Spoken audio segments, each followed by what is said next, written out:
पडणार आहे याबद्दल तर या निवडणुका ज्या होत्या त्या 5 वर्षांवर होणं आवश्यक होतं, पण ओबीसीच्या रिझर्वेशनवर सुप्रीम कोर्टामध्ये अनेक दिवस रिफ्युजन आणि चर्चा चालली आणि त्यामुळे निवडणुका जवळजवळ 8 वर्षांनंतर आल्यामुळं मोठ्या प्रमाणामध्ये अनेक पक्षामध्ये झालेली आहे आणि ज्यांना तिकीट मिळालेलं नाही त्यांचं बरोबर आहे की अनेक वर्षांपासून त्या पक्षामध्ये काम करत आहे, पण त्यांच्यामध्ये मात्र मोठा विद्रोह आहे, आक्रोश आहे आणि पक्षाची अडचण आहे की अनेक कार्यकर्ते अनेक वर्षापासून कामं करणारे असतात आणि तिकीट मात्र एकाला द्यायचं असतं. त्यामुळे अशा अडचणी आलेल्या आहेत, पण अनेक जे बंडखोर होते त्यांना माघार घेण्यामध्ये काही ठिकाणी यश आलेलं आहे. काही ठिकाणी बंडखोरी असतील तर ते निवडून आल्यानंतर ते आमच्या सोबत देणार आहे. त्यामुळं बंडखोरीचा काय फारसा तेवढा निगेटिव्ह इफेक्ट होणार नाही आहे आणि महायुतीला 29 पैकी 90% ठिकाणी तर आम्हाला सत्ता मिळेल अशी आम्हाला अपेक्षा आहे.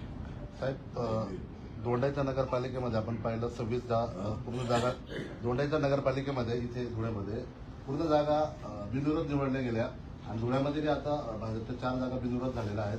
हे एकंदरीत लोकशाहीच्या दिशेने योग्य आहे का अयोग्य आहे याबद्दल आपल्याला असं वाटतं की बिनविरोध म्हणजे त्या ठिकाणी जर उमेदवार जर दुसरा आला नाही, एकाच उमेदवार जर त्या ठिकाणी एबी असेल किंवा एकाच उमेदवाराने उमेदवारी दिली असेल तर त्या ठिकाणी तो कोणाचा असतो तो निवडून येतो.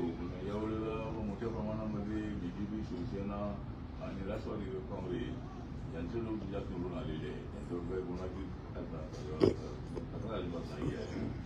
त्यामुळे कोणाचा दबाव आणला आणि त्यांना माघार घ्यायला लावली अशी काही परिस्थिती नाही. लोकशाहीमध्ये इलेक्शन झाली पाहिजे, पण तिथे कोणी फॉर्म जर नाही पडला त्या ठिकाणी अनेक वेळेला ग्रामपंचायतीमध्ये सुद्धा अनेक लोक विनानिमसली उमेदवार ठरवतात आणि इलेक्शन होत नाही आहे. अनगर नावाचे गाव सोलापूर जिल्ह्यामध्ये आहे, त्या ठिकाणी अनेक वर्षांपासून सगळं गाव एकत्र बसतं आणि इलेक्शनपेक्षा इलेक्शनचा खर्च वाचवण्यासाठी ते सगळे एकत्र बसतात आणि या जातीला त्या जातीला त्या वस्तीला त्या सर्वांना जागा वाटून त्या ठिकाणी एकमताने ग्रामपंचायत निवडून येते.